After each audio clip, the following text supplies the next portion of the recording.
Freelancing सुरू करायचं आहे पण कोणती स्किल शिकायची हेच कळत नाही तर हा व्हिडिओ शेवटपर्यंत नक्की बघा आणि सेव्ह करायला विसरू नका.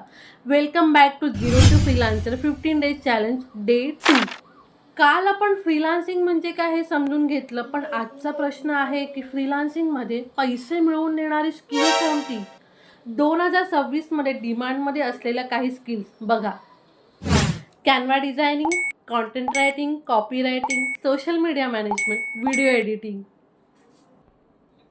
Meta ads, AI automation, print on demand, website designing, email marketing. आता इथे एक गोष्ट लक्षात घ्या, सगळ्या स्किल शिकण्याची गरज नाही. फक्त एक स्किल निवडा, त्यात चांगले व्हा, त्यामध्ये मास्टरी करा. कारण सुरुवातीला 10 गोष्टी शिकण्यापेक्षा एक स्किलवर फोकस करणं जास्त महत्त्वाचं आहे. मी अनेक लोकांना बघितले, ते रोज नवीन स्किल शोधत राहतात पण कोणती स्किल मास्टरी करत नाहीत, म्हणून त्यांना रिझल्ट मिळत नाही. आणि हा होता झिरो टू फ्रीलान्सर डे 2.